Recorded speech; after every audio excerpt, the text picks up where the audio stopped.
पहले ही दिन जब मैंने उस एलीट समाज की चमकदार लड़की से डेटिंग शुरू की, तो मैंने उसे एक बात साफ-साफ कह दी थी। मैं उसके उस गोल की बदतमीज आदतें कभी भी सहन नहीं कर सकता। और अगर उसे कभी ब्रेकअप करना हो, तो मुझे बताने की ज़रूरत नहीं है। बस वो उन अमीर लोगों के खिलवाड़ में शामिल हो जाएगी और मैं उसे रिश्ता खत्म मान लूँगा। तो जब मुझे पता चला कि वो चोरी-छुपे एक कॉलेज के लड़के को रखे हुए है, तो वो सिर्फ मुझे देखकर मुस्कुराई और बताई कि ये तो बस दोस्तों के साथ की गई एक शर्त है। जब वो जीत जाएगी, तो उससे छुटकारा पा लेगी। मैं ये बर्दाश्त नहीं कर सकता। बहस करने की कोई ज़हमत नहीं उठाई, इसलिए बस एक लाइन कह दिया, हमारा काम खत्म। फिर मैं मुड़ा, अपना सामान पैक किया और हवेली से बाहर निकल गया। वो अपना होश खो बैठी और तुरंत मुझे ब्लॉक कर दिया। वो इंतज़ार कर रही थी कि मैं फिर से रेंगते हुए वापस आ जाऊँ, जैसा मैं हमेशा करता था। लेकिन उसने एक बात भूल गई है। इन 6 सालों में उसने मुझे 48-83 बार ब्लॉक किया और 28 बार ब्रेकअप करने को कहा। लेकिन इस बार ये फैसला मैं ले रहा हूँ। जैसे ही मैं बाहर निकलता हूँ, विवियन पूरी तरह से अपना संयम खो देती है। सिर्फ 1 महीने में वो खुद अपनी गाड़ी गड़बड़ कर बैठती है। पेट में दर्द हो रहा था, तब जाकर उसे असली बात समझ में आई। एक पूरा महीना गुजर गया और मैं अभी तक वापस नहीं आया। पेट का दर्द असहनीय हो गया। अंत में वो टूट गई और मुझे फ़ोन किया, लेकिन पता चला कि मैंने उसे ब्लॉक कर दिया है। तो उसने मिसेज़ बेकर का फ़ोन उठाया और फिर से कॉल की। मैं तुरंत फ़ोन उठा लेता हूँ। क्या बात है, मिसेज़ बेकर? मेरी गर्मजोशी भरी आवाज़ सुनाई देती है। विवियन के पास बहुत कुछ कहने को है। वो पूछना चाहती है कि क्या मैं अपना बच्चाना ड्रामा खत्म कर चुका हूँ और कब वापस घर लौटूंगा। लेकिन शब्द उसके होठों पर ठहराव आ गया। आखिर में वो बस एक ही वाक्य निकाल पाई, मेरा पेट खराब है। मेरी आवाज़ बिल्कुल सूनी रही। अगर बीमार हो तो डॉक्टर के पास जाओ। मैं डॉक्टर नहीं हूँ। और मैं बिना कुछ कहे फ़ोन रख देता हूँ। विवियन गुस्से से काँप रही थी। वो फ़ोन उठा के पूरी ताकत से दीवार पर पटक देती है। फ़ोन टुकड़े-टुकड़े हो जाता है। मिसेज़ बेकर बस वहाँ खड़ी रह जाती है, चौंक के। वो मेरा फ़ोन था। विवियन क्रोध से चिल्ला रही थी, फिर वो ऊपर चली गई और अपने कमरे का ताला लगा लिया। तुम सच में सोचती हो कि मैं तुम्हारे बिना नहीं रह सकता? क्या मज़ाक है? ठीक उसी वक़्त लियो मंशन के सामने आ जाता है। अपने फिंगरप्रिंट से दरवाज़ा खोलता है और सीधे अंदर चला जाता है। बहन, मैं मम्मी का आदेश देने आया हूँ। इस बार तो विटमोर का वारिस है। उसके पास टॉप 3 यूनिवर्सिटीज़ में से एक की डॉक्टरेट की डिग्री है। वो भौहें चढ़ाते हुए विवियन का नंबर डायल करता है। रिंगटोन उसके ठीक पास बजने लगती है। वो नीचे देखता है तो कॉफ़ी टेबल पर उसका फ़ोन पड़ा होता है। फ़ोन है तो वह भी होगी। बिना सोचे वो ऊपर जाता है। विवियन, तुम अंदर हो? मम्मी ने बुलाया है, रात को विटमोर के साथ डिनर है। सुन रही हो? वो कुछ देर तक दरवाज़ा खटखटाता है, लेकिन अंदर से कोई जवाब नहीं आता। क्या बकवास है, एक भी आवाज़ नहीं। लियो की भौहें तनी। वो तुरंत मिसेज़ बेकर को कॉल करता है। मिस विवियन पूरे वक़्त घर पर थीं। वो पहले बहुत पीली दिख रही थी। शायद फिर से उनका पेट खराब है। अगर वो इतनी देर से चुप हैं, तो शायद बेहोश हो गई हों। लियो ने ये सुनते ही वह तुरंत चाबी लेकर जल्दी से दरवाज़ा खोलता है। जैसे ही दरवाज़ा खुलता है, वह देखता है कि विवियन फर्श पर गिरी हुई है। उसका चेहरा कागज़ की तरफ फीका पड़ गया है। 1 घंटा बाद ठंडा द्रव्य आईवी ड्रिप के ज़रिए उसके शरीर में जाता है। बेहद दर्द अब धीरे-धीरे कम होने लगता है। विवियन धीरे-धीरे अपनी आँखें खोलती है। उसका गला जैसे आग में जल रहा हो। जैना देखती है कि वह जगी है और जल्दी से उसे 1 गिलास पानी देती है। विवियन, थोड़ा बेहतर महसूस कर रही हो? लियो अभी फ़ोन करके बताया कि तुम बेहोश हो गई थी। तुमने हम सबको बड़ा डराया। हम तुरंत यहाँ भागे थे, दूरी पर। सच में विवियन, तुम बिल्कुल ठीक थी और अचानक अस्पताल में पहुँच गई। तुमने हम सबको दिल का दौरा दे दिया। विवियन की नज़रें अस्पताल के कमरे में चारों ओर घूमती हैं। सब उसके आस-पास जमा है। उसकी माँ साइलिया भी आई है। बस मैं ही नहीं हूँ। विवियन, होंठ थोड़े सिकोड़े और अंदर ही अंदर तंज कसती है। कितनी बेरहम है ये। तो मेरी हालत कितनी खराब है? डॉक्टर ने कहा है कि तुम्हारा टाइम टेबल काफी गड़बड़ रहा है और तुम ज्यादा पी रही हो, इसलिए तुम्हारे पेट में छेद हो गया है। Sir, music. लियो मुंह बनाता है। सिस, तुझे पता ही नहीं है, तू अभी अभी बहुत बुरी लग रही थी। तूने तो मेरा दिल ही निकाल दिया था, ऑलमोस्ट। इस बीच सिल्विया जो उसके पास खड़ी है, तब से एकदम सख्त मुंह बनाए हुए है जब से विवियन उठी है। ईथन कहाँ है? इतनी बड़ी बात होती है और वो अभी तक नहीं आया। जैसे ही ये बात उसके मुंह से निकलती है, पूरा कमरा अचानक बिल्कुल खामोश हो जाता है। विवियन चुप रहती है, उसका चेहरा बिल्कुल खाली सा। जेना, केली और जो बाकी लोग सच जानते हैं, वो तो सांस लेना भी डर रहे हैं। कोई और नहीं बल्कि सेलिन ही आखिरकार तरफ से धीरे से बोलती है, उन दोनों का ब्रेकअप हो गया, तुम लोगों को पता ही नहीं था? सिल्विया की भौहें तनी हुई। वे अभी भी झगड़ा कर रहे हैं, इतने दिनों के बाद भी। उसका गुस्सा दिन पर दिन और बदतर होता जा रहा है। विवियन का चेहरा और भी गहरा हो गया। सेलिन सिल्विया की तरफ देखती है। आंटी सिल्विया, इस बार शायद बात मानना आसान नहीं होगा। क्या मतलब, अब मुझसे भी कोई रवैया बना रहा है क्या? विवियन ने ठंडे लहजे में कहा, इस बार सच में खत्म हो गया है। वो जिसने ये खत्म किया। सिल्विया तुरंत मेरा नंबर डायल करती है। ईथन, तू खुद को क्या समझता है? मेरी बेटी का तुझ पर याराना वो तेरी किस्मत थी। क्या तेरे पास कोई अंदाजा है कि उसने तेरे लिए सालों में कितना पैसा खर्च किया और तू ऐसे उसका हिसाब चुकाता है?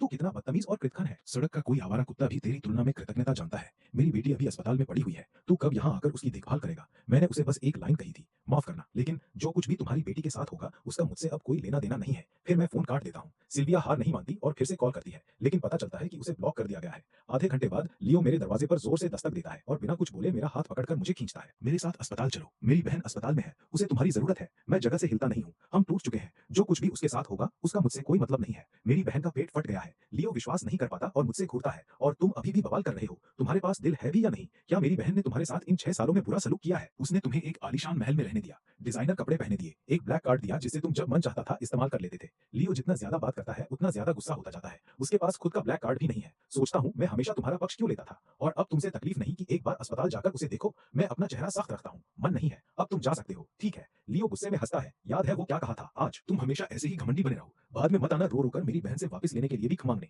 उसने जोर से दरवाजा ठोका, फिर गुस्से में निकल गया। वो इतना तेज चल रहा था कि हॉलवे में रखे कूड़े से ठोकर खा गया और फिर गालियां देने लगा। क्या गंदगी है, गंदा और बदबूदार, कितना बुरा नसीब है। अचानक उसका फोन बजी। बहन, तुम क्यों कॉल कर रही हो? डॉक्टर ने आराम करने को नहीं कहा था क्या? अस्पताल में जैसे ही विवियन ने अपनी आंखें खोली, किसी ने उसे बताया कि लियो भाग गया है और कहा है वो एथन को लाने वाला है। उससे मिलने अस्पताल जाना था। हम उसे रोक नहीं सके, सच में नहीं। जेना कंधे उचकाती है और हाथ फैलाती है। मतलब साफ था, विवियन की आंखें हलचल करती हैं। वो खुद को 40 मिनट तक इंतजार करने पर मजबूर करती है। बार बार दरवाजे की तरफ देखने लगती है। आखिरकार वो अब और नहीं रोक पाती और वो लियो को कॉल करती है। कहाँ हो? लियो स्पष्ट जवाब देता है, मैं बाहर हूँ। और कितनी देर लग जाएगी? लियो ने मेरा साथ छोड़ा और अब उसे भी अस्पताल वापस जाना खासा मन नहीं है। शायद नहीं आऊंगा, मैं घर चला जाऊं। पहले जाकर वो चिकन सूप लेकर आना जो मम्मी तेरे लिए बनाई थी। एथन तेरे साथ नहीं है। दूसरी तरफ विवियन को उसकी आवाज में कुछ गलत सा लगने लगता है। वो तुरंत पूछती है। लियो के पास इनकार करने के अलावा कोई चारा नहीं होता। विवियन फोन कसकर पकड़ लेती है। उसके होंठ तने हों। ए, किसने तुझे उसे खोजने को कहा? मेरी अस्पताल में होने का उसे क्या लेना देना? क्या तुम लोगों में से किसी को भी ब्रेकअप का मतलब समझ नहीं आता? हस्तक्षेप करना बंद करो। हाँ हाँ हाँ, मैं ही हस्तक्षेप कर रही हूँ। तो मैं दोनों तरफ की बुरी हूँ। तुम दोनों कितने बड़े और खुद को समझदार समझते हो। ऐसा कुछ भी नहीं। तुम लोग आपस में बात करो फिर। लियो भी बहुत गुस्से में है। क्या उन्हें सच में लगता है कि वो कोई कमजोर इंसान है? क्या मतलब है तेरा? उसने कहा कि तुम्हारे साथ जो भी होगा उसका उससे कोई लेना देना नहीं है। चाहे तुम बीमार हो या मर जाओ, उससे कोई फर्क नहीं पड़ता। बस वो तुम्हें देखने अस्पताल आना नहीं चाहता। अब खुश हो? दूसरी तरफ से अचानक सन्नाटा छा जाता है। वो फोन हटा करता है और देखता है कि उसने तो पहले ही फोन काट दिया है। अस्पताल के कमरे में मिसेस बेकर विवियन की आंखों में काला घमंड देखती है। फिर नजर झुकाकर फर्श पर टूटा हुआ फोन पड़ा है। एक और फोन चला गया। मिसेस बेकर ने स्वाभाविक रूप से अपनी जेब में रखे फोन को बचा लिया। हाल ही में उसे नया फोन मिला था। वो इसे फिर से किसी को उधार नहीं दे रही। अगले सुबह जल्दी कैली, जेना और बाकी लड़कियां फैसला करती हैं कि वे सब मिलकर उसके पास जाएंगी। कैली एक अच्छा सा थर्मस लेकर आई है। विवियन, मत कहना कि हम तुमसे प्यार नहीं करते। देखो मैं तुम्हारे लिए क्या लाई हूँ, बाजरे का दलिया। मैंने अपने हेड शेफ को खास तुम्हारे लिए सुबह जल्दी उठाकर ये बनाने को कहा था। इस छोटे पॉट को हल्के में मत लेना। सामग्री दमदार थी। गारंटी देता हूँ इसे खा के तुम बिल्कुल तंदुरुस्त महसूस करोगे। लेकिन विवियन ने बस एक घूंट लिया और फिर चम्मच छोड़ते हुए स्याह मुंह बनाया। मैं ये नहीं खा रही। ये अजीब सा स्वाद क्या है? तुम्हें वो शेफ कहाँ से मिला? खिचड़ी भी सही से नहीं बना पा रहा। कैली ने भौं चढ़ाई। तुम बहुत ज्यादा झिझक रही हो। मैंने चखा, बिल्कुल ठीक है। विवियन का चेहरा बेधड़क रहा। तो खुद खा लो फिर। कैली ने गुस्से में कहा। मुझे नहीं लगता कि समस्या खिचड़ी की है। असली दिक्कत तो उससे है जिसने बनाई है ना? मेरा शेफ कैसे उन किसी के हाथ से बने प्यार भरे दलिया के मुकाबले हो सकता है? ओह रुकिए, मेरी गलती है। वो अब एक्स है। जेना अपने बगल में जोर जोर से खांस रही है। कैली को खुद की कब्र खुद खोदने से रोकने की कोशिश कर रही है, लेकिन बहुत देर हो चुकी है। निकल जाओ। कैली थर्मस उठाती है। ठीक है, मैं जा रही हूँ। कितना पूरा स्वभाव है। कोई आश्चर्य नहीं कि इथन वापस नहीं आ रहा। अगर मैं उसकी जगह होती तो मैं भी नहीं आती। फिर वो चुपके से बाहर निकल जाती है। जेना जल्दी से उसके पीछे पीछे चल पड़ती है। तुम्हें पता है वो पहले ही तकलीफ में है और तुम फिर भी जख्मों पर नमी क्यों डालती हो? उसकी चोट में। वाकई शानदार काम किया। कैली अपने होठों को सिकोड़ती है। यहाँ तक कि तुम भी देख सकते हो कि एथन उसकी आंख का तारा है। वो ही एकमात्र है जो गधे की तरह जिद्दी बनी हुई है। अगर वो चाहती है कि वो आए तो बस कह दे, दिखावा बंद कर। अरे जेना, तुम क्यों ना विंगमैन बन जाओ। इस बीच मैं अभी अपनी दौड़ पूरी कर चुका था कि मेरा फोन मेज पर बजने लगा। मैंने फोन उठाया। जेना, क्या चल रहा है? एथन, कैसे हो? ठीक आप तुम? उसका मौका आते ही जेना तुरंत सीधे बैठ गई। अच्छा नहीं, क्या हुआ? शायद बहुत देर तक जागने की वजह से। रातों को खूब पार्टी हुई है और बहुत पिया भी है। पेट में तकलीफ हो रही है। पता है ना ईथन, अभी कुछ खाने का मन ही नहीं कर रहा।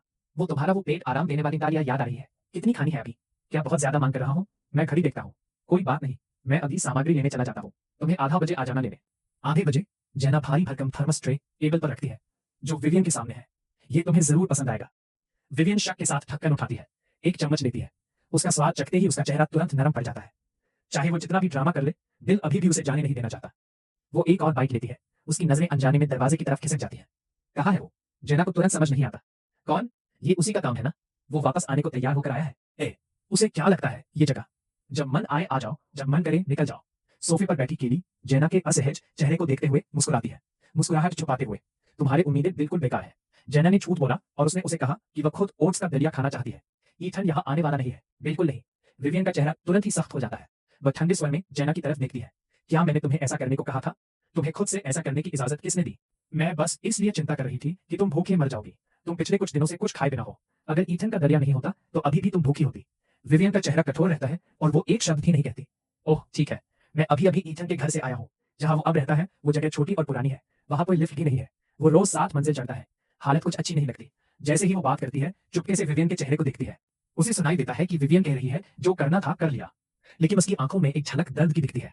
ऐसा लगता है कि वो अभी भी उसे भूल नहीं पाई है। जेन्ना और कुछ कहने वाली थी कि तभी दरवाजे से एक मिठास से भरी लड़की आ जाती है। वो और सेलिन दोनों कांप उठती है, उनकी रोंगटे खड़े हो जाते हैं। जो आई है वो वही है। कॉलेज बॉय विवियन का जेडन को बहुत ख्याल रखता है। वो कई दिनों से विवियन से संपर्क नहीं कर पा रहा था। तभी कैली से पूछने पर पता चला कि वो पेट में खून निकलने की वजह से अस्पताल में है। वो तुरंत क्लास से भागकर अस्पताल पहुंच गया। जैसे ही उसने अस्पताल की गाउन में विवियन को देखा, उसके आंसू रुकने का नाम नहीं ले रहे थे। मुझे बहुत अफसोस है। मुझे अभी पता चला कि तुम अस्पताल में हो। क्या अब भी दर्द हो रहा है? तुम इतने पीले क्यों लग रही हो? क्या मैं डॉक्टर बुलाऊं? उसकी तेज तर्रार सवाल सभी की नसों पर चढ़ रहे थे। उससे भी बदतर वो आते ही रोने लगता है। सिर्फ विवियन ही नहीं गुस्सा है, जेना और सलीम भी उसे बहुत जोर से बोलते हुए बर्दाश्त नहीं कर पाती।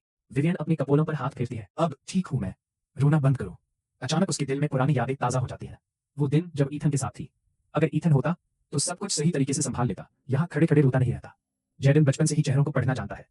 जब उसे पता चलता है कि विवियन कुछ ठीक नहीं है, तो वो तुरंत रोना बंद कर देता है। बस उसकी चिंतित लाल लाल आंखें रह जाती हैं। नरमी। विवियन का दिल खुद ब खुद थोड़ा नरम हो जाता है। मेरा बीमार पड़ना अचानक हुआ था, कुछ गंभीर नहीं। मैं पहले ही ठीक हो गई हूँ। वापस स्कूल जाओ और क्लास में शामिल हो जाओ। जेडन अपने होठ काटता है। क्या तुम सच में पक्का हो कि तुम्हें मेरी यहाँ रहने की जरूरत नहीं है? मैं तुम्हारे लिए बाजरे का दलिया भी बना सकता हूँ। जेना ये सुनती है और जोर से हंस पड़ती है। बाजरे का वो दलिया जो विवियन ने मिन्नत करके मांगा था, अभी भी खत्म नहीं हुआ है और अब एक और उसके बनाने में कूद रहा है। ये कितना मजेदार है। जेडन जेना और बाकी लोगों को अच्छी तरह नहीं जानता। जब वह हंसी सुनता है तो नाराज हो जाता है। आखिर ये सिर्फ दाल पकाना है, इतना मजाक क्यों बनाना? विवियन उसकी बात का मतलब समझ जाती है और भौहें तानी हुई सूखे स्वर में बोलती है, इसकी जरूरत नहीं है, बस वापस स्कूल चलो। जैडेन उसकी आवाज में अधीरता महसूस करता है और ज्यादा कुछ कहने की हिम्मत नहीं करता। वो मन से जवाब देता है, ठीक है, और चला जाता है। जैसे ही वो चला जाता है, जो लगातार चुप थी, सेलिन अचानक उठ खड़ी होती है। वो दाल खत्म करोगी या नहीं? विवियन का चेहरा काला हो जाता है। वो ठंडे अंदाज में कहती है, किसने कहा कि मैं नहीं? विवियन ने केली और बाकी सब जो सिर्फ मजे के लिए यहाँ आए थे, सबको कमरे से बाहर निकाला। अस्पताल का शोरगुल एकदम से चुप हो गया। उसने अपने मस्तक पर हाथ मारा, अपनी हाथ की पीठ पर लगे आईवी सुई को देखा और बिना सोचे समझे उसे निकाल दिया। वो कपड़े बदल रही थी और जाने वाली थी। मिस विवियन, आप अभी डिस्चार्ज नहीं हो सकती। नर्स आईवी बैग बदलने आई थी। वो देखती है कि विवियन क्या कर रही है, तो जल्द ई से उसे रोकने के लिए बढ़ी। विवियन भौहें तानी कठोर आवाज में बोली, हट जाओ। नर्स चाहती थी फिर से कोशिश करो, लेकिन उसकी आंखों में सता वाला तेज नजर उसे चुप करा देता है। वो बस उसे चलता हुआ देख सकती है, फिर तुरंत अस्पताल को रिपोर्ट कर देती है। विवियन को अस्पताल की बदबू से नफरत है और उससे भी ज्यादा उसे भर्ती होने की बेबसी से नापसंद है। अभी तो बस घर जाना चाहती है। ज्यादा देर नहीं हुई कि सिल्विया ने कॉल किया। अस्पताल ने अभी फोन किया था, कहा तुम्हें खुद ही छुट्टी ले ली। तुम्हारी हालत का तो पता ही नहीं है, अभी वहीं वापस चली जाओ। विवियन कुछ सेकंड तक सहती है, फिर वो हिम्मत हार जाती है, धैर्य रखती है और तुरंत फोन कट कर देती है। फिर वो एयरप्लेन मोड ऑन कर देती है। आखिरकार दुनिया अचानक शांत हो जाती है। घर लौटते ही उसके सीने की चिड़चिड़ाहट धीरे धीरे कम होने लगती है। वो धीरे धीरे गहरी सांस छोड़ती है। जैसे ही वो ऊपर की तरफ बढ़ती है, उसके पैर अचानक रुख बदल लेते हैं, जैसे कोई अनजाना बल उन्हें खींच रहा हो, और वो रसोई की ओर चल पड़ती है। रसोई के बर्तन चमक रहे हैं, सब कुछ बड़े सफाई से सजा हुआ है। अपने दिमाग में वो मुझे फिर से व्यस्तता से चलते फिरते हुए देखती है। तभी उसकी सोच में खोई हुई कंपनी का दरवाजा अचानक खुल जाता है। बाहर से, मिस विवियन, मैडम ने मुझे भेजा है। मिसेस बेकर को सिल्विया ने बुलाया है। कृपया बाजरे का दलिया बना दो। विवियन ऐसा कहकर सीधे ऊपर की ओर चली जाती है। मिसेस बेकर मायूस नजर आती है। फिर से बाजरे का दलिया। मिस्टर ईथन, आखिर तुम कब वापस आओगे? ये सब बर्दाश्त से बाहर हो रहा है। वह मन ही मन गुस्सा करती है, लेकिन मन बना लेती है। एप्रन बांधती है और रसोई में चली जाती है। जब दलिया बन जाता है तो वह उसे लेकर ऊपर जाती है, लेकिन विवियन पहले ही सो चुकी होती है। उसका चेहरा अब भी डराने वाला पीला है। मिसेस बेकर डालती है, धीरे से दलिया पीती है, रसोई साफ करती है और चुपके से चली जाती है। आधी रात को विवियन को अपने पेट में जलन महसूस होती है, जबकि वह अभी आधी नींद में होती है। उसे लगता है जैसे उसे आग में भुना जा रहा हो। तब तक जब तक एक ठंडी सुई उसकी नस में नहीं घुसती, तभी जाकर जलन कम होती है। हालांकि उसका पूरा शरीर अभी भी गर्म महसूस होता है। सिल्विया बिस्तर के पास बैठी अपनी बेटी को बुखार में बेहोश देख रही होती है। गुस्से और दर्द से भरी वह आंसू रोक नहीं पाती। रात के करीब 10 बजे उसने विवियन को फोन किया। बार बार फोन किया, लेकिन किसी ने कॉल उठाया ही नहीं। बेचैनी होने लगी, डर के मारे कि कहीं कुछ तो नहीं हुआ। वह सीधे हवेली पहुंच गई। असल में जैसे ही वह अंदर गई, उसने वाइवियन को बुखार से जलते हुए पाया। वह बेहोश थी और बार बार एथन का नाम ले रही थी, पर उसे जगाना नामुमकिन था। उसके पास कोई चारा नहीं था सिवाय परिवार के डॉक्टर को बुलाने के। परिवार के डॉक्टर ने कहा, फिक्र मत करो, उसका बुखार कम हो रहा है। ये बुखार फिर वही पुरानी पेट की समस्या है। मैं दवा लिख देता हूँ जो वहीं पहुंचा दी जाएगी। बस ये नोट कर लो, निर्देश दिए गए हैं। जैसे ही 4 बैग खत्म होते हैं, नर्स आती है उसे बदलने, और आवाज सुनते ही विवियन जाग जाती है। वो धीरे धीरे अपनी आंखें खोलती है और तेज रोशनी से बचने के लिए हाथ ऊपर उठाती है। उसकी आवाज खराश से भरी हुई है। मुझे तुम्हारा फोन दीजिए, मुझे एक कॉल करनी है। फोन मिलते ही वो उस परिचित नंबर पर कॉल करती है। 2 रिंग्स के बाद दूसरी तरफ से कोई उठाता है। उसका गला जैसे रुक गया हो। जो शब्द वो कहना चाहती है वे उसके गले में गहरे जमा हो गए हैं। कुछ देर तक कोई आवाज नहीं निकलती। मेरी तरफ से, मैं सो रहा हूं, गहरी नींद में था। घंटी सुनते ही मैंने आंखें बंद रखते हुए फोन खोजा और उठाया। अपनी आदत से धीरे धीरे हेलो बोला, लेकिन कोई जवाब नहीं आया। मैंने सोचा शायद गलत नंबर होगा, इसलिए बटन दबाने ही वाला था कि दूसरी तरफ से एक महीन सी फुसफुसाहट आई, जैसे कोई नींद में बात कर रहा हो। एथल, दर्द हो रहा है। अगर ध्यान से सुनो तो उसकी आवाज में हल्की कंपकंपी थी। उसी पल मेरे दिल में सहानुभूति की लहर उठी। विवियन वो लड़की है जो हमेशा दबी रहती है। वो खुद को अपनी हदों से आगे ढकेल देती थी और पीछे हटने से इनकार कर देती थी। तेज जुबान और जिद्दी। पीती रहती थी, यहाँ तक कि पेट दर्द होने लगे। देर रात तक काम करती थी, जब तक भूख ही भूल जाती। ये सब उसके लिए रोज का मामूल था। उस वक्त मैं उसकी तबीयत ठीक करने के लिए जो कुछ कर सकता था करता था। दिन में 3 बार उसका खास ख्याल रखता, हकीम के पास ले जाता, मालिश की तकनीकें सीखता और कई लंबे वक्त तक। बेहद मेहनत करता ताकि उसके पेट को ठीक कर सकूं, मगर उसने मुझे जवाब में बस एक शब्द कहा, परेशान करने वाला। कभी कभी जब उसे धैर्य नहीं रहता तो वो भौहें चढ़ाकर कहती, तुम मेरी माँ जैसे ही क्यों हो। वो लगभग भूल चुकी यादें इस पल मेरे सामने फिर ताजा हो गई। अचानक उठा दर्द जल्दी ही शांत हो गया। विवियन, मैं डॉक्टर नहीं हूँ, इतना दर्द हो रहा है तो अस्पताल जाओ। मैं अपनी आवाज धीमी करता हूँ, शांत दिखने की कोशिश करते हुए। विवियन मेरी ठंडी आवाज सुनकर अपनी उंगलियां सफेद हो गई, लेकिन वो हार नहीं मानती। मैं उस दलिए वाला हूँ जो तुम बनाती हो। मैं चुप रहकर सुनता हूँ, कुछ नहीं कहता। दूसरी तरफ सन्नाटा छाया रहता है। हमारे बीच ऐसा नजर आता है जैसे एक बिना आवाज की रस्साकशी हो रही हो। आखिर में मैं ही फोन काट देता हूँ। क्लोई वाकई प्रोफेसर की फेवरेट स्टूडेंट साबित होती है। भले ही हम बिल्कुल एक ही फील्ड में न हों, फिर भी जब बात करते हैं तो कुछ कॉमन जरूर मिल जाता है। जब हम गहरी बातें करते हैं तो सच कहूं तो मुझे वो काफी अच्छा लगता है। मैं अभी भी ग्रेजुएट एंट्रेंस एग्जाम की तैयारी कर रहा हूँ। ज्यादातर मटेरियल तो मैंने पहले ही कर लिया है, लेकिन फील्ड के करंट मेनस्ट्रीम रिसर्च डायरेक्शंस को अभी तक पूरी तरह समझ नहीं पाया हूँ। वो बहुत सारे पेपर पढ़ने पड़ते हैं, धीरे धीरे टाइम लेकर सीखना होता है। कोई शॉर्टकट नहीं है। इस फील्ड में क्लोई, जो कि अभी ग्रेजुएट स्टूडेंट है, स्वाभाविक तौर पर मेरे जैसा किसी इंसान से आगे है जो कई सालों से स्कूल से बाहर है। विवियन मुझे और क्लोई को ऐसे खुश खुश बातें करते देखती है और बिना ध्यान दिए उसके मुट्ठियां कस जाती है। ईथन उसके प्रति बहुत ठंडा रहता है। वो चाहे जितनी भी भीख मांगे, वो उसकी तरफ एक नजर भी नहीं करता, लेकिन दूसरी औरत के साथ वो खुशी खुशी हंस सकता है। मैं पूरे टेबल पर तरह तरह के खाने तैयार करता हूँ, कितने किस्म के स्वाद। ये पहली बार नहीं है कि क्लोई जानती है कि मैं अच्छा कुक हूँ, लेकिन इतनी सारी डिशें देखकर वो फिर भी हैरान रह जाती है। ये सारी चीजें सिर्फ हमारे दोनों के लिए, क्या ये ज्यादा नहीं है? तुमने मेरी इतनी मदद की है, शुक्रिया अदा करने के लिए तो बड़ा ही खास खाना बनाना ही चाहिए था। क्लोई अपना सिर खुजलाते हुए थोड़ा शर्माते हुए बोली, सच कहूं तो मैंने ज्यादा मदद नहीं की। तुम जितना पढ़ाई करते हो उससे कहीं ज्यादा एफिशिएंट हो। साथ में पढ़ते हुए वो ये सब साफ महसूस कर पा रही थी, मेरी प्रगति। मैं सिर्फ आइडियाज के बीच कनेक्शन ही नहीं बनाता, बल्कि समझ भी बहुत जल्दी पकड़ लेता हूँ। जो कुछ भी वो मुझे सिखाती है उसे शायद ही कभी दोहराना पड़ता है। पढ़ाई में मदद बस एक तरफ की बात है। जो चीज मैं सबसे ज्यादा आभारी हूँ तुम्हारे उसे छोड़कर, वो है कि तुम्हारी वजह से मुझे ऐसे ओरिजिनल रिसोर्सेज मिल जाते हैं जिन्हें सिर्फ बीकन यूनिवर्सिटी के स्टूडेंट्स ही देख सकते हैं। क्लोई थोड़ा हैरान लग रही है। तो तुम पढ़ाई करते करते पर्चे चबा रहे हो? अचानक उसे समझ आ जाता है कि प्रोफेसर ऑसबर्न तुम्हें इतना अच्छा क्यों समझते हैं। खाने के बाद क्लोई थोड़ी देर रुकती है। जब वो देखती है कि पूरी तरह अंधेरा हो गया है तो वो उठकर जाने लगती है। मैं उसे नीचे तक छोड़ने जाता हूँ, रास्ते में कूड़ा बाहर निकालते हुए। क्लोई कहती है, तुम्हारा खाना वाकई में बहुत स्वादिष्ट है, धन्यवाद। कोई बात नहीं, क्लोई अपने सिर में खुजलाती है। फिर मैं वापस कैंपस चलती हूँ। लाइब्रेरी में कल मिलेंगे। हाँ ठीक है, मैं सिर हिलाता हूँ। तभी एवेलिन हमारी तरफ आती है। शायद वो अभी अभी लैब से लौटकर आई है। उसकी आंखों में अभी भी गहरी एकाग्रता की झलक है। चेहरा प्रोफेसर एवेलिन। क्लोई तुरंत सीधी हो जाती है। क्या आप भी इसी बिल्डिंग में रहती हैं? एवेलिन उठती है और मेरी तरफ देखती है। वो मुझे और मेरे साथ खड़ी लड़की को दरवाजे के सामने देखती है। उनकी नजर क्लोई के चेहरे पर पड़ती है, कुछ जान पहचान सी लगती है। क्या आप बीकन यूनिवर्सिटी से हो? हाँ प्रोफेसर एवेलिन। मैं फिर अग्नु कतर और क्लोई खरान बन चुकी हूँ। मैं लाइफ साइंसेस स्कूल से हूँ। मैंने आपका फंडामेंटल प्रिंसिपल्स कोर्स भी किया था। हम मैं एवेलिन को सलाम करने के लिए सिर हिलाना चाहता हूँ, लेकिन उनकी नजर मुझे तो कुछ भी पकड़ में नहीं आया। क्लोई एक तरफ हट जाती है और एवेलिन सीधे ऊपर की मंजिल पर चली जाती है। क्लोई कंधे उचका देती है। मुझे पता ही नहीं था कि एवेलिन इसी बिल्डिंग में रहती है। क्या कमाल की बात है। उसका चेहरा चमक उठता है। मैं कभी उसकी क्लास में बैठी थी। वो एक शानदार लेक्चरर है। मेरी रूममेट ने इस सेमेस्टर उसकी क्लास लेने की कोशिश की थी, लेकिन वो मिनटों में भर गई थी। एवेलिन सीढ़ियों के लैंडिंग तक पहुंचती है और पीछे मुड़कर हमारी पीठों की तरफ देखती है। वो लड़की, अगर उसे सही याद है, क्लोई कही जाती है। ये पहली बार है कि वो हम मेरे यहाँ किसी और को देखा था। गर्लफ्रेंड? एवेलिन अपनी नजरें वापस लेती है और खुद पर एक छोटी हंसी निकालती है। इसका उससे क्या लेना देना। क्लोई को विदा करके मैं कचरा फेंकने के लिए एक दूसरी गली में मुड़ता हूँ। आधे रास्ते में अचानक एक काला साया तेजी से निकलता है और मेरे कलाई पकड़ लेता है। मेरी हड्डियां ठंडा हो जाती हैं। जैसे ही मैं लड़ने को होता हूँ, एक जाना पहचाना आवाज सनीस के साथ बोलती है, देखो देखो ईथन। एक के बाद एक लड़की। मैदान में खेल रहे हो क्या? उसका स्वर तीखा हो जाता है। और अंधेरा था। अभी अभी कौन था वो? मेरी मुस्कुराहट सख्त हो गई। तुम दोनों ऊपर क्या कर रहे थे? विवियन छोड़ो, पहले मेरी बात का जवाब दो। मैं भौहें चढ़ाता हूँ। तुम्हें मिरो क्या? तुम्हारी एक्स गर्लफ्रेंड होने के नाते अपने एक्स बॉयफ्रेंड की लव लाइफ को थोड़ा ध्यान देना गलत तो नहीं है ना? मैं नरमी से हंसता हूँ और अपनी आंखें उठाता हूँ। तो तुम्हें पता है कि तुम एक्स हो, फिर यहाँ क्या कर रही हो? विवियन थोड़ी देर के लिए चौंक जाती है। क्या मैं बस यूं ही गुजर नहीं सकती? क्यों? जैसे ही वो बात खत्म करती है, एक बुजुर्ग आदमी गाली देते हुए गली के रास्ते से अंदर आता है। कौन बना है जिसने गली के मुहाने पर पार्क कर रखा है? तुम्हें नहीं दिखता रास्ता कितना तंग है? पूरी एंट्री ब्लॉक कर दी। लगता है स्पोर्ट्स कार चलाते हो तो बड़ी शख्सियत हो। बिल्कुल तमीज नहीं। क्या समझते हो लोग आपके इर्द गिर्द ही घूमते रहेंगे? मैं तुरंत उस कार को पहचान लेता हूँ जो सामने खड़ी है। वो विवियन की कार है। मैं ज्यादा सोचने की जहमत नहीं उठाता कि वो यहाँ क्या करने आई है। कूड़ा फेंक कर मैं मुड़ जाता हूँ। भले ही मैंने कोई नया मिल गया है, 1, 2, 3 या 4, ये सब तुम्हारा कोई मामला नहीं है। टूटना क्या होता है समझाने की जरूरत नहीं है। तुम्हारा भविष्य मुझसे कोई लेना देना नहीं, और मेरी जिंदगी में भी मत उलझो। हम रुकते हैं। चलो बस अनजान बनकर रह लेते हैं। मालूम नहीं तुमने ये जगह कैसे खोज ली, लेकिन कृपया फिर मत आना। मैं नहीं चाहता कि तुम्हारे बॉयफ्रेंड को गलतफहमी हो। हर किसी की अपनी पसंद होती है। विवियन ने जेडन को चुना और मैंने रिश्ता खत्म करना चुना। हम दोनों को अपनी अपनी चुनी हुई राहों की जिम्मेदारी उठानी होगी। विवियन एक जगह जैसे जम सी गई हो, लंबा समय कुछ कहे बिना खड़ी रही। मैं पहले ही मुड़कर चला चुका था। विवियन मेरी पीठ को देख रही थी, असली दिल दहला देने वाली घबराहट के साथ, जैसे कुछ ऐसा जो उसका था अब उसके हाथ से छूट रहा हो।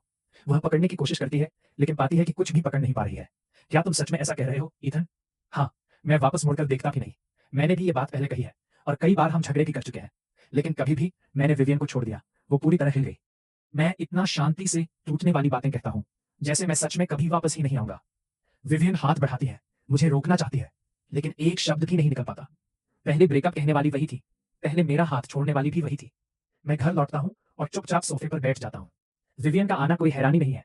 पिछले अचानक ब्रेकअप की तेजी के मुकाबले इस बार ये असली अलविदा जैसा लगता है। जब मैं चला जाता हूँ तो विवियन नीचे लंबे समय तक बिना हिली डुली खड़ी रहती है। ये आदमी पुलिस को बुलाने की धमकी देता है ताकि कार को खींचा जा सके, तभी वो मजबूर होकर चल देती है। हाँ, तो ये कार तुम्हारी है? ये क्या बिल्लोड़ी है? मैं पूरे समय चिल्ला रहा था, कान नहीं है क्या? बूढ़ा आदमी अब भी गाली दे रहा है। विवियन ने गैस पेडल जोर से मारा और बस 20 मिनट में हवेली तक वापस पहुंच गई। मिसेज बेकर रसोई में सूप बना रही थी। तेज आवाज सुनकर उन्हें लगा कुछ गिर गया है, लेकिन 1 सेकंड बाद उन्होंने देखा कि विवियन लिविंग रूम से तेजी से निकल रही है। खौफनाक माहौल, बिना कुछ कहे सीढ़ियां चढ़ती हुई। मिसेज बेकर का दिल जोर से धड़कने लगा। फिर से खो रही है क्या? विवियन अभी भी फोन थामे हुई है। नर्स सोचती है कि वो सो रही है, लेकिन एक नजर में पता चलता है कि वो जगी हुई है और उसके चेहरे पर गहरी गंभीरता छाई हुई है। नर्स हिचकिचाती है, मिस विवियन। विवियन फोन वापस करती है और थकावट से अपनी आंखें बंद कर लेती है, कुछ कहे बिना। अगले दिन जैसे ही सुबह होती है, मैं पहले ही उठ चुका हूँ। अपना फोन निकालता हूँ और जीना को कॉल करता हूँ। अरे जीना, कैसा महसूस कर रही हो? थोड़ी बेहतर तो हो? फिर भी वो बाजरे का दलिया चाहिए। जीना गहरी नींद में है, सोच रही है कोई स्पैम कॉल है। उसकी आंखें तक नहीं खुलती, लेकिन अगली ही सेकंड में मेरी आवाज सुनते ही वो तुरंत करवट पलटकर बैठ जाती है। ईथन, ओ भगवान ईथन, तेरा दलिया तो कमाल का था। मैंने कुछ खूंटों में खत्म कर दिया। बार बार सोच रही हूँ, काश रोज ये मिल पाता। मैं उसे कुछ नहीं कहता, बस बताता हूँ कब आकर ले जाना है और कॉल खत्म कर देता हूँ। विवियन के साथ पहले जैसा हो जाना अब नामुमकिन है। जो मैं कर सकता हूँ, उसकी हालत अब बस इतनी अच्छी है। विवियन कुछ दिन से घर पर आईवी ड्रिप्स पर थी और अब लगभग पूरी तरह ठीक हो गई है। इन दिनों जेडेन रोज अपना घर का बना बाजरे का दलिया हवेली में लाता था। हर बार विवियन उसे ठंडा होने के लिए छोड़ने को कहती कहती कि बाद में खा लूंगी। आज भी वैसा ही है। जेडेन जल्दी आने पहुंचा, दलिया रखा और विवियन के पास बैठ गया, अपने शरीर को उसके साथ छूते हुए। बेबी, तुम्हारी तबीयत आखिरकार ठीक हो गई। तुम नहीं जानती अब तक मैं कितना परेशान था। विवियन मुस्कुराई लेकिन कुछ नहीं बोली। रोज समय पे उसे आते देखकर उसने पूछा, तुम्हारी क्लासेस नहीं है इन दिनों? जेडन ने हंसते हुए कंधे उचकाए। मैं सब छोड़ दिया, तुम ज्यादा जरूरी हो। मैं तो दिन भर तुम्हारे साथ रहना चाहता हूँ, तुम्हारा ध्यान रखना चाहता हूँ, तुम्हारे लिए खाना बनाना चाहता हूँ। विवियन रुक गई। उसे अभी भी याद था जब हम पहली बार साथ हुए थे। वो मुझे बाहर लेकर जाना चाहती थी, लेकिन मेरी क्लास थी। उसने मुंह बनाया और मुझसे कहा कि एक बार के लिए क्लास छोड़ दे, साथ में चलेंगे, लेकिन मैंने मना कर दिया, किसी भी हाल में। उसका गुस्सा फूट पड़ा। उसने मुझसे सख्त सी मुंह बनाई और 3 दिन तक मुझे नजरअंदाज किया। मैं भी जिद्दी था, वो संपर्क नहीं करती थी और मैं भी उससे संपर्क नहीं करता था। आखिर में उसने माफी मांगी, सारे प्यार भरे शब्द कहे ताकि सब ठीक हो जाए। उसके बाद हमारे मिलने की जगह मेरी क्लासरूम बन गई। मैं ब्लैक बोर्ड देखता रहता और सुनता, जबकि वो मुझे देखती रहती। कभी भी मेरा मन नहीं भरता था। उस वक्त हम एक दूसरे से बेहद दिल से, शानदार तरीके से प्यार करते थे। हमारे बीच इतनी सारी खूबसूरत चमकदार यादें थी। तो ये सब क्यों हुआ? अचानक से विवियन के मन में एक भारी उलझन छा जाती है। जेडन ऊपर देखता है और समझ जाता है कि विवियन उसकी तरफ ऐसे देख रही है जैसे वो उसे नहीं बल्कि किसी और को देख रही हो, किसी और के बारे में सोच रही हो। इससे उसे अजीब लगने लगता है। वो धीरे से विवियन की बाह पर हाथ रखता है। अरे क्या हुआ? विवियन झट से वापस आती है और हाथ हिलाते हुए कहती है, परेशान मत हो, मैं ठीक हूँ। अब अपनी पढ़ाई पर ध्यान दो, तुम्हें बार बार आने की जरूरत नहीं है। यहाँ बहुत कुछ चल रहा है। आगे के कुछ दिन मैं कंपनी में व्यस्त रहूंगा, इसलिए तुम्हें मिलने का टाइम नहीं मिलेगा। जेडन थोड़ी देर रुकता है, फिर मुस्कुराते हुए सिर हिलाता है। ठीक है, मैं समझ गया। जैसे ही वो हवेली से बाहर निकलता है, उसके चेहरे की मुस्कान धीरे धीरे फीकी पड़ने लगती है। उसका दिल भारी हो जाता है और उसकी आंखों में एक उदासी छा जाती है। अभी जो वो दिखी थी, उससे साफ पता चल रहा था कि उसकी कोई सोच है। पहले ऐसा कभी नहीं था। काफी देर सोचने के बाद वो अपना फोन निकालता है और केली को डायल करता है। विवियन के करीब दोस्तों में से केली सबसे, उसका ही नंबर था जिसे उसने डायल किया। जैसे ही उसने फोन उठाया, उसने मुस्कुरा दिया। शुभ संध्या केली। पिछले कुछ दिन में अस्पताल में कुछ हुआ क्या? मैं अभी अभी हवेली से निकला हूँ और विवियन का मूड अच्छा नहीं लग रहा था। क्या ईथन ने फिर उसे परेशान किया? दूसरी तरफ केली ने आखिरकार बार में किसी ऐसे शख्स को देखा जो उसे पसंद आया। जेडन के सवाल सुनकर उसने झट से कुछ अधूरे जवाब दिए ताकि जल्दी उसे छुटकारा पा सके। ईथन नहीं आया, बस 2-3 बार दलिया पकाया, फिर उसने जल्दी में फोन काट दिया। तो सच में ये सब सही था। जेडन ने दांत कस लिए, फोन जेब में डाला और उसकी नजरें ठंडी हो गई। अगले दिन सुबह सुबह वो लाइब्रेरी पहुंचा और मुझे पढ़ता हुआ पाया। विवियन अब मेरी गर्लफ्रेंड है। क्योंकि तुम दोनों टूट चुके हो तो साफ साफ बात करो। ये फालतू के झमेले मत पैदा करो, उलझे मत रहो, मामला खींचो मत। मेरा दिमाग अभी भी उस समस्या पर लगा था जिस पर मैं काम कर रहा था। उसकी बातें मुझे थोड़ी मजेदार लगी, लेकिन मैं फिर भी उसे साफ जवाब दिया, आराम कर, मैं कभी वापस नहीं जाता। मुझे तुम्हारे साथ किसी भी मुकाबले में कोई दिलचस्पी नहीं है। जब जेडन चलता हुआ जाता है तो मैं अपने ख्यालों को वापस से संभालता हूँ और प्रॉब्लम्स को हल करने में लग जाता हूँ। शाम को मैं लाइब्रेरी से बाहर निकलता हूँ और अचानक क्लोए से टकरा जाता हूँ। वो इन दिनों क्लासेस में इतनी बिजी रही कि लाइब्रेरी आ पाई ही नहीं। हमें कई दिनों से एक दूसरे को देखे नहीं हुए थे। इस बार ये अचानक हुई मुलाकात है। पिछली बार जब मैंने उसे डिनर के लिए बुलाया था तो मैं उसका धन्यवाद करना चाहता था, लेकिन विवियन की वजह से वो मुलाकात थोड़ी अजीब अंदाज में खत्म हो गई थी। सच में मुझे बुरा लगा। वैसे तो पिछली बार हुआ था, पर इस बार मैंने पहल की है उसे आमंत्रित करने की। पिछली बार कुछ अनचाहा हो गया था। आज मैं तुम्हें अच्छी तरह से खाना बनाकर ठीक कर दूंगा। मैं फिर से पकाऊंगा। तुम्हारे पास वक्त है? क्लोई को नहीं लगता था कि मैं फिर से ये बात उठाऊंगा। वो खुशी से सर हिलाती है। बिल्कुल, मैं तो खुश हो जाऊंगी। तुम्हारा खाना कमाल का होता है। पास ही जब हम दोनों साथ साथ चलकर हंसते मजाक करते दिखाई देते हैं तो वो नजारा विवियन की नजरों में आ जाता है। उसके आंसू लाल हो जाते हैं और उसके हाथ बिल्कुल सफेद पड़ जाते हैं, हिंट लगाते हुए। पिछली बार उसने अपनी मां को सुन लिया था कि ईथन और वो लाइब्रेरी में मिले थे। लियो अब बिल्कुल भी नहीं बताना चाहता कि मैं कहाँ रहती हूँ, तो वो बस लाइब्रेरी में अपनी किस्मत आजमा सकती है। लेकिन पूरे दिन इंतजार करने के बाद वो क्या देखती है? मुझे एक औरत के साथ बातें करते और हंसते हुए, और वो भी औरत नहीं है जो पिछली बार रेस्टोरेंट में थी। वो मन ही मन चिल्लाती है, तुम क्या करने की कोशिश कर रहे हो? अगर तुम मुझे गुस्सा दिलाने के लिए कोई अनजान लड़की पकड़ रहे हो तो ठीक है, तुम्हें कामयाबी मिल गई। वो अपने बेडरूम का दरवाजा धक्का मारकर खोलती है और ऐसा खींची हुई महिला की तरह अपनी अलमारी जोर से खींचती है। फिर वो मेरे वॉक इन क्लोजेट में जाती है जहां वे डिजाइनर कपड़े, घड़ियां और वो सारी ज्वेलरी जो उसने मुझे दी थी अभी भी साफ सुथरे तरीके से वही रखी हुई है। एक भी चीज गायब नहीं है। उसकी नजर एक चेरी वाले कंगन पर टिक जाती है। उसकी सांसें अचानक तेज हो जाती है। उसकी आंखें गुस्से से जल उठती हैं। उसे ये सब साफ याद आ जाता है। ये हमारी तीसरी सालगिरह थी। उसने ये मुझे जन्मदिन के तोहफे के तौर पर विदेश से लाकर दिया था। चेरी का मतलब चेरिश जैसा लगता है, जिसका मतलब होता है किसी चीज को सजो कर रखना। प्रिय मतलब मैं वो इंसान था जिसे वो सबसे ज्यादा चाहती थी। उस वक्त मैं उसे बहुत पसंद करता था, शायद ही कभी उसे उतारता था। और अब मैं इसे भी छोड़ चुका हूँ, जैसे अपने प्यार को धीरे धीरे त्याग दिया हो। विवियन बिस्तर के किनारे बैठ जाती है। अचानक उसे एहसास होता है, ईथन कभी गुस्सा जाहिर नहीं करता था। उसने जो भी कहा था वो पूरी गंभीरता से कहा था। वो सच में उससे दूर होना चाहता है। तभी एक नोटिफिकेशन आती है। जेडन का मैसेज है, बेबी आज का दिन खत्म कर दिया, मैं तुम्हें नहीं देख पाया। मुझे तुम्हारी बहुत याद आ रही है। मैंने कई प्लान बनाए हैं, लो अगले हफ्ते डेट पर चलते हैं, ठीक है? विवियन आराम से स्क्रॉल करती है। आखिरी मैसेज था, क्या मैं अभी तुम्हें मिलने आ सकता हूँ? विवियन रुक जाती है। ईथन कहता है कि वो साफ तोड़ना चाहता है और नई शुरुआत करना चाहता है। तो मैं अभी भी किस बारे में चिपकी हुई हूँ? जेडन तो पहले से ही मेरा था, आजा। दूसरी तरफ जेडन अपनी ब्लैंकेट में लिपटा हुआ है। मैसेज देखते ही वो खुशी से आधा कूद पड़ता है। वह विवियन को टेस्ट कर रहा था। कई बार कोशिश करता रहा पर उसने कभी जवाब नहीं दिया। उसे लगा इस बार भी कुछ अलग नहीं होगा। फिर अचानक उसने हाँ कह दी। वह पलटकर बिस्तर से कूद पड़ा, जल्दी से कपड़े बदले और निकल पड़ा। उसका रूममेट जो अभी भी जागा था उसे इतनी रात में बाहर जाते देख हैरान होकर पूछा, जेडन तू इतनी रात को कहाँ जा रहा है? तुम समझोगे नहीं, ऐसी रातें बहुत खास होती है। हमारे कैंपस का ये किंगपिन तभी इतना उत्साहित होता है जब उसकी वो अमीर और प्यारी गर्लफ्रेंड होती है। दूसरा रूममेट वीडियो गेम खेलना उसे चिढ़ाता है और जेडन का चेहरा तुरंत लाल हो जाता है। पहले जब भी विवियन उसे करीब आने देती थी तो हमेशा ऐसा लगता था कि वह किसी भी वक्त पीछे हट सकती है। इससे उसे कोई सुरक्षा महसूस नहीं होती थी। इस बार अगर वे सच में साथ सोते हैं तो वह आखिरकार सच में विवियन का आदमी बन जाएगा। जेडन टैक्सी से हवेली पहुंचता है। दरवाजा खोलने से पहले ही वह अंदर से जोर से खुल जाता है। कुछ ताकतवर अधिकार देने वाले हाथ उसे भीतर खींच लेते हैं। अगले ही पल विवियन उसे दबोच लेती है। दीवार के अगेंस्ट फिर एक पैशनेट किस होता है। जेडन सिर्फ 2 सेकंड के लिए हैरान रहता है, फिर हिम्मत जुटाकर वापस चूमता है, थोड़ा ऑकवर्ड होकर, चलते हुए किस करते हुए। विवियन उसे लिविंग रूम की ओर लेकर जाती है और सोफे पर धकेल देती है। फिर वो पूरा शरीर उसके ऊपर रगड़ती है। जेडन का दिल जोर से धड़कने लगता है, सांस तेज हो जाती है। अंदर ही अंदर उसके अगले मूव का इंतजार करता है। लेकिन जैसे ही विवियन और आगे बढ़ने वाली होती है वो अचानक रुक जाती है। क्या हुआ? जेडन को समझ नहीं आता। विवियन उसका घूंघट छोड़कर ऊपर की तरफ बैठ जाती है। माफ करना, पहले तो उठो। जेडन अब भी उस पल की गर्मी में खोया हुआ है। उसके शब्द जैसे ठंडे पानी की बाल्टी सिर पर गिरने की तरह उसे हत्ता बक्का कर देते हैं। एक सिहरन सी दौड़ जाती है। विवियन, क्या मैंने कुछ गलत किया? विवियन ठंडी नजरों से ऊपर उठकर देखती है। मुझे अपनी बात दोहराना पसंद नहीं। जेडन चोट खाते हुए होठों को दबाता है, लेकिन आखिरकार चुपचाप उठ जाता है और कुछ कहने की हिम्मत नहीं करता। विवियन का रूख थोड़ा नरम पड़ता है, उसकी आवाज भी मृदु हो जाती है। अच्छा लड़का बनो, मैं ड्राइवर को कह दूंगा कि वो तुम्हें घर छोड़ आए। इस बीच मैं वापस लाए हुए सामान को देखने लगा। एक बार पढ़ना शुरू किया तो टाइम का पता ही नहीं चला। जब आखिरकार नजर उठाई तो लगभग 12 बज चुके थे।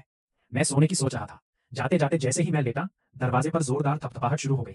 ईथन, दरवाजा खोलो, मुझे पता है तुम अंदर हो। 2 दरवाजों, लिविंग रूम और बेडरूम के बीच से भी विवियन की आवाज तुरंत मेरे कानों तक पहुंच गई। थप थप थप, आवाज और तेज हो गई। मैंने कान दबा लिए, उम्मीद करते हुए अगर जवाब नहीं दिया तो वो हार मान के चली जाएगी। लेकिन 5 मिनट बीत गए और विवियन अभी भी दरवाजे पर जोर जोर से दस्तक दे रही है। पूरा इरादा है जब तक मैं दरवाजा खोलूं तब तक रुकने का नहीं। ये कौन बकवास कर रहा है? इतनी रात के बजे हैं। हम में से कुछ लोग तो सोने की कोशिश कर रहे हैं। कौन सा पागल बाहर इतनी चीख पुकार कर रहा है? हट हो यार, नहीं तो पुलिस बुला लूंगा। मेरे पास कोई चारा नहीं था, बस जाकर दरवाजा खोलना पड़ा। विवियन, तुम्हें क्या हो गया है? मैं गुस्से में दांत पीसता हूँ। मुझे पता था तुम अंदर हो, तो दरवाजा खोलो, मुझे अंदर आने दो। क्यों खोलो? तुम कौन समझते हो खुद को कि जब मन करे बस अंदर घुस जाओ? विवियन ने अपने होठ सिकोड़ते हुए कहा। ठीक है, तो मैं बार बार खटखटाती रहूंगी। मेरे पास दरवाजा खोलने के सिवा कोई चारा नहीं था। जैसे ही दरवाजा खुला, विवियन झट से अंदर घुस गई, डरती हुई कि कहीं मैं अपना फैसला बदलकर फिर से बंद ना कर दूं। वो शराब की महक से भरी हुई थी। उसके दोनों गालों पर अजीब सी लाली थी। वो तलमलाती हुई लग रही थी, जैसे कि किसी भी वक्त धराशायी हो जाए। मैं भौहें तानते हुए बोला, क्या चाहिए तुम्हें? विवियन मेरी तरफ अपनी गहरी नजरों से घूरती रही। नशे में धुंधली आंखें, कुछ बोले बिना। पता नहीं कितनी देर बाद अचानक धीरे से बोलती है, एथन वापस आ जाओ। मैं सिर हिलाता हूँ। तुम जानते हो ये मुमकिन नहीं है। मुझे समझ नहीं आ रहा तुम क्या चाहती हो। बस कहो। एक माफी, प्रायश्चित, कीबोर्ड पर घुटने टेकना, ड्यूरियन पर घुटने टेकना, यही आखिरी पंक्ति है जिस पर वो लौट सकती है, अपनी घमंड से सबसे दूर। इतने सारे झगड़ों के बाद भी उसने कभी इतनी नरम नहीं हुई, लेकिन मैं फिर भी सिर हिलाता हूँ। बस करो और बढ़ाओ मत, बहुत दूर। विवियन चिल्लाकर कहती है और सांस लेने के लिए रुक जाती है। तुमने मुझे अंदर आने दिया, इसका मतलब तो यह है कि हमारे लिए अभी भी जगह है ना? बस अपनी शर्तें बता दो, जो भी हो। विवियन अपने दांत पीसती है। वो अब तक इतनी दूर पीछे आ चुकी है। एथन को और क्या चाहिए? तुम्हें अंदर आने देना सिर्फ इसलिए था ताकि पड़ोसी परेशान ना हो, बस। तुमने खुद कहा था टूट जाना मतलब टूट जाना, साफ साफ, बिना किसी उलझन के। तो फिर अभी तुम क्या कर रहे हो? जाओ घर। मैं ठंडे अंदाज में अपनी आंखें उठाता हूँ। घर जाकर क्या करना? विवियन, तुम्हारा दूसरा आदमी बनना। अगर तुम वापस आना चाहो तो मैं तुरंत जैन से अलग हो जाऊंगा। मैं सिर हिलाता हूँ, नहीं। एथन, जैसे ही वो फिर से करीब आने की कोशिश करती है, मैं तेजी से मुड़कर बेडरूम की तरफ दौड़ता हूँ और पीछे से दरवाजा जोर से बंद कर देता हूँ। कुछ देर बाद बाहर की हलचल धीरे धीरे कम हो जाती है। मैं पाता हूँ कि विवियन दीवार के सहारे बैठी हुई सो रही है। जैसे ही सुबह होती है, सोफा पर लिपटी हुई वो आकृति हलचल करने लगती है। जैसे ही विवियन ने आंखें खोली, उसके दिमाग में चक्कर सा आने लगा, जिससे उसे अपनी आंखें तरेरनी पड़ी। जब चक्कर थोड़ा कम हुआ तो वो बैठ गई और अपनी नाक के बीच को दबाने लगी। बिना सोचे समझे वह चारों तरफ नजर दौड़ाने लगी। अपरिचित जगह, तंग सा कमरा, हालांकि साफ सुथरा था, लेकिन उसके लिए सब कुछ बेरंग और तंग छोटा सा लग रहा था। मैं खाली चेहरे के साथ बेडरूम से बाहर निकलता हूँ। तुम्हें याद है कल रात क्या किया था? विवियन ने भौहें चढ़ाई और फिर सिर हिलाया। जाहिर है ठीक ठाक होश में रहने वाली विवियन कभी ऐसा कुछ नहीं कहती। इथन, वापस आ जाओ। मैं ठंडी नाक मिचकाते हुए कहता हूँ। कल रात 11 बजे तुम लगातार मेरी दरवाजे पे खटखटा रही थी। ना सिर्फ मेरी जिंदगी में खलल पड़ा, बल्कि बाकी किराएदारों की भी आबाद शांति बिगड़ी। तो कृपया आगे से ऐसी बचकानी हरकतें मत करना। हम सब बड़े लोग हैं, समझदारी दिखाओ। विवियन का सिर अभी भी दर्द कर रहा है। ये सुनकर उसका सीना ऐसा महसूस करता है जैसे किसी ने मुक्का मारा हो। उसकी नियत भरी नजरें चारों तरफ घूमती हैं। फिर वो मुंह में ताना मारती हुई मुस्कान ले आती है। इतनी छोटी सी जर्जर जगह, क्या तुम्हें सच में लगता है मैं यहाँ आना चाहती हूँ? चाहे तुम मुझसे भीख मांगो, मैं फिर कभी नहीं आऊंगी। फिर वो अपना कोट पकड़ती है, दरवाजा जोर से बंद करती है और चली जाती है। गली के मुहाने पर उसे जन्ना का नंबर मिलता है और वो कॉल करती है। क्या कर रही हो? मेरे साथ बाहर आओ, कुछ पीते हैं। विवियन, तुम अभी अभी पिछली पार्टी खत्म करके आई हो ना? तुम्हारे ऊपर अब भी शराब की खुशबू है। जन्ना को बुलाया जाता है और वो देखती है कि विवियन बार में अकेली बैठी है। लगातार एक ग्लास के बाद एक और पी रही है और अभी भी कल के कपड़े पहने हुए है। विवियन, मैं तुम्हें यही बुलाया था ताकि पियो, इतना क्या बातों बातों में लग गए हो? जैना हाथ उठाकर रुक जाती है। ठीक है, अब मैं चुप, पी लूंगी। बाकी लोग कहाँ हैं? सेलिन को उसके पापा ने वापस बुला लिया। कैंडी इन दिनों बहुत व्यस्त है, पता नहीं किस काम में। कई दिन से उसे नहीं देखा।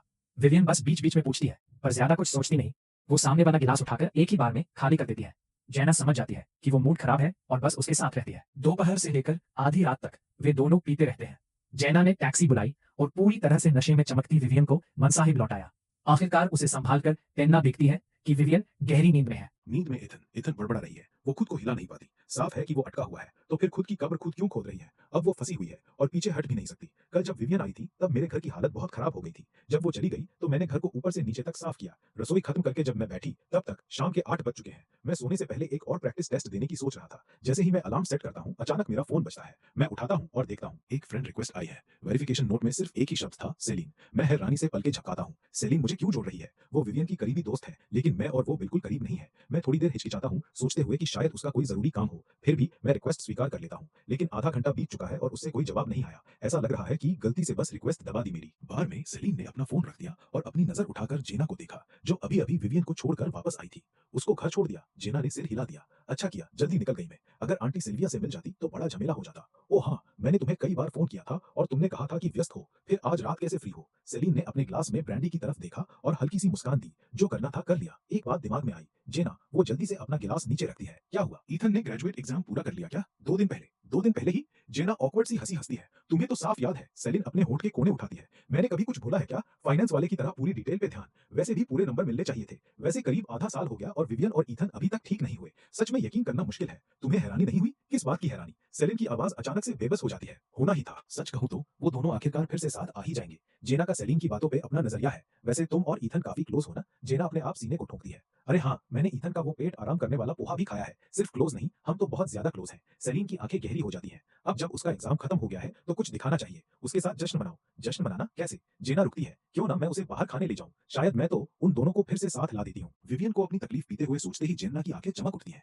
सही कहा, ये बात मेरे दिमाग में क्यों नहीं आई? ईथन तो विवियन को इज्जत नहीं देगा, लेकिन मुझे जरूर देगा। चलो उसका एग्जाम बहाना बनाकर सेटअप करती हूँ। फिर मैं दोनों के लिए सब कुछ अरेंज कर दूंगी और मौका पैदा करूंगी। तुम्हारा दिमाग इस काम के लिए बढ़िया है। सेलिन सिर हिलाती है और गिलास को होंठों तक ले जाती है, अपनी मुस्कान को छुपाते हुए। फैसला करने के बाद जेन्ना तुरंत अपना फोन करके मुझसे बात करती है। ईथान कैसे हो? मुझे तुमसे कुछ बताना है। जब वो अपना प्लान बताती है तो मैं चुप रह जाता हूँ। जेना समझ जाती है कि मैं किस बात को लेकर हिचकिचा रहा हूँ। वो तुरंत अपने सीने पर हाथ रखकर भरोसा दिलाती है। ईथान, चिंता मत करना, इस बार मेरा खर्च होगा, बस दोस्त के तौर पर, सिर्फ दोस्तों के बीच एक खाना। मैं वचन देती हूँ कि विवियन को नहीं लाऊंगी। ठीक है, तभी मैं मान जाता हूँ। फोन बंद करने के बाद जेना कंधे उचकाती है। उसने जो कहा कहा, पर अगर रास्ते में उनकी मुलाकात हो भी जाए तो उसकी कोई गलती नहीं। सेलिन खुद से वॉलंटियर करती है। मैं विवियन को बताने का ध्यान रखूंगा। ठीक है, बात पक्की। जेना इसे पूरा करने के लिए बहुत उत्साहित है। अगर ये दोनों फिर से साथ आ गए तो वो सबसे बड़ी हीरो होगी। सूरज चमक रहा है, आसमान बिल्कुल साफ है। जेना ने पहले से ही जेड स्प्रिंग में टेबल बुक कर रखी है। जैसे ही मैं अंदर आता हूँ और इधर उधर देखने से पहले ही जेना मुझे एक चमकदार मुस्कान के साथ जोर जोर से हाथ हिला रही होती है। धन्यवाद, मुझे हमेशा पता था कि तुम कितनी अच्छी हो। जेना हंसती है। बहुत वक्त हो गया और अब तुम इतने शालीन हो गए हो मेरे साथ। ईथ ना, हाँ, हमें सच में एक दूसरे को धन्यवाद कहने की जरूरत है क्या?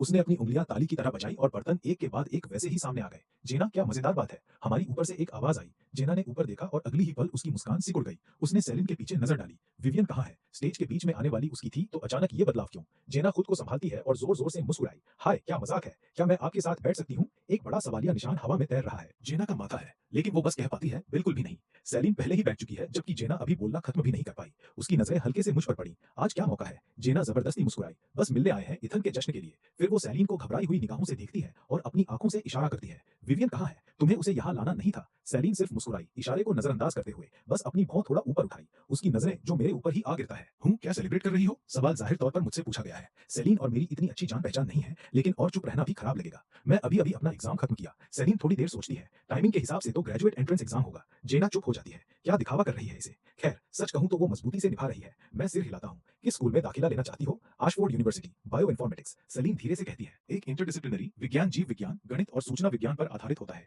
मैंने अपनी नजरें उठाकर उसकी ओर देखा, जिज्ञासु होकर। तुम्हें इसके बारे में पता है? सेलिन कहती है। जीव विज्ञान एक बड़ा विषय है। अप्लाइड लाइफ साइंसेज में असल कामकाज होता है, जबकि बायो इन्फॉर्मेटिक्स कंप्यूटर साइंस की तरफ ज्यादा झुकाव रखता है, जिसमें लागू गणित, इन्फॉर्मेटिक्स, सांख्यिकी और कंप्यूटर साइंस का इस्तेमाल करके जैविक समस्याओं का अध्ययन किया जाता है। मेरी नजरें उस पर थोड़ी गंभीर हो गईं। तुम्हारी बात बिल्कुल सही है। मेरी सोच में सेलिन हमेशा सिर्फ यही दिखाती है, रेस्तरां, बार या किसी क्लब में, एकदम पार्टी गर्ल। मुझे उम्मीद नहीं थी कि उसे बायोलॉजी का भी ज्ञान होगा। सच में, किसी किताब को उसके कवर से नहीं आंकना चाहिए। जेना जो हमारे पास बैठी है, बिल्कुल खोई हुई लग रही है। सारे नए अजय तकनीकी शब्द सुनकर उसका दिमाग फटने ही वाला है। वो मुश्किल से खाना खत्म करती है और सबसे पहले बिल चुकाने भाग जाती है। सेलिन जेना को जाते देखती है। उसके होठों के कोने पर हल्की सी मुस्कान होती है। वो मेरी तरफ मुड़ती है, नजरें गहराती है। हम बातें जारी रखते हैं। वो अपना फोन उठाती है और एक नजर डालती है। जेना ने कहा कुछ काम आ गया। उसने मुझसे कहा है कि मैं तुम्हें घर छोड़ दूं। जैसे ही हम रेस्टोरेंट छोड़ते हैं, सेलिन पहल करती है और मुझे पैसेंजर साइड का दरवाजा खोलकर देती है। कृपया, धन्यवाद। 20 मिनट की ड्राइव होती है और हम दोनों ज्यादा कुछ नहीं बोलते। सेलिन स्टीयरिंग व्हील घुमाती है। कभी कभी उसकी नजरें उस आदमी पर पड़ जाती हैं जो उसके बगल में बैठा है, बस ऐसे ही बैठा हुआ। उसमें एक नाजुक, परिष्कृत, विद्वान वाला अंदाज है।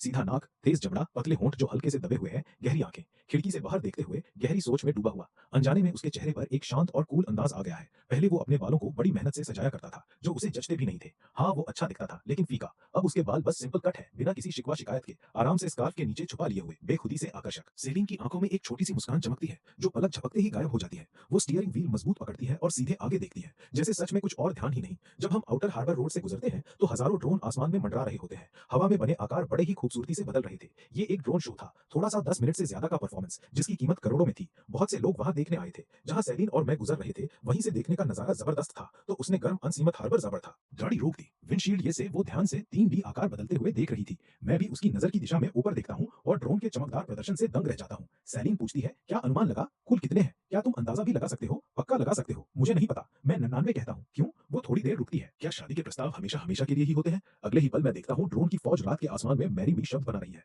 तुम कैसे जान गई कि ये प्रपोजल है? सेलिन मुझे आगे देखिए, व्यूइंग प्लेटफॉर्म की ओर इशारा करती है। एक सूट पहने आदमी अपनी पीठ के पीछे गुलाब छुपाए हुआ है पूरे वक्त। काबिले तारीफ, मैं तारीफ में कहता हूँ। पहले मैं सोचता था कि सेलिन बस एक आराम तलब अमीर लड़की है जिसके पास कोई असली हुनर नहीं है, लेकिन आज मैंने देखा कि वो मेरी कल्पना से बहुत अलग है। प्रोफेशनल, बारीक नजर रखने वाली, बेहद सावधान। जब हम पहले टेबल पर बात कर रहे थे तब मुझे एहसास हुआ कि वो वित्त की दुनिया में डराने वाली अच्छी है। वरना सोचो तो विवियन के दोस्तों में से और खुद विवियन भी कोई पैसा कमाने में कमतर नहीं। इन अमीर वारिसों की दुनिया काफी अलग है। जितना सोचा था उससे कहीं ज्यादा उलझा हुआ है, इसलिए जल्दी निकल जाना और अपने सम्मान के साथ दूर जाना ही मेरी सबसे अच्छी पसंद है। मेरा घर बस थोड़ा आगे है। सफर के लिए धन्यवाद। सेलिन ज्यादा दूर नहीं गई थी कि जेना का फोन आया। तुम दोनों कहाँ चली गई? मैंने मुड़कर देखा और तुम दोनों कहीं नहीं थी। पहले बिल चुकाने के ठीक बाद जेना अपनी एक्स बॉयफ्रेंड से मिली थी जिससे उसने लगभग 1 साल पहले ब्रेकअप किया था। वो कोई था जिससे उसका लंबे समय से संपर्क ही नहीं था। जैसे ही उसने जेना को देखा वो उसे कसकर पकड़ लेता था। उसे छुड़ाने में काफी वक्त लग गया। तुम इतने दिन वापस क्यों नहीं आए? और ईथन को कोई जरूरी काम आ गया था इसलिए मैं उसे खुद छोड़ आई। सेलिन सहज अंदाज में कहती है। तो विवियन का क्या? तुम्हें तो उसे यहाँ दौड़ के लिए लाना था, तुम अकेले ही क्यों आई? सेलिन हल्के स्वर में पूछती है। वो नहीं मिली, शायद उस बॉयफ्रेंड के साथ होगी। कितना बढ़िया मौका था, कितना बेकार चला गया। कॉल खत्म करने के बाद सेलिन गाड़ी साइड में रोकती है। वो देखती है कि अनजानी खाते का नंबर लेकर पैसे ट्रांसफर कर देता है। दूसरी तरफ जैसे ही पैसे आ जाते हैं उम्मीद के मुताबिक मिस सेलिन की कॉल आती है। जल्दी और साफ सुथरी, चलो फिर से कभी साथ काम करते हैं। अगर जेना वहां होती तो उसकी हड्डी की हड्डी टूट जाती क्योंकि दूसरी तरफ की आवाज उसकी चिपकी हुई एक्स की होती। हाँ हाँ, बस जानना चाहता हूँ तुमने ये क्या किया? मुझे जेना के साथ 10 मिनट तक उलझाए रखना था। क्या सच में जरूरी था? 10 मिनट में क्या हो सकता है? सेलिन का चेहरा ऐसा ही रहता है, बिना कुछ बोले। पता है बिल्ली के साथ क्या हुआ? सुन, तुमने पैसे ले लिए हैं तो चुप रहो।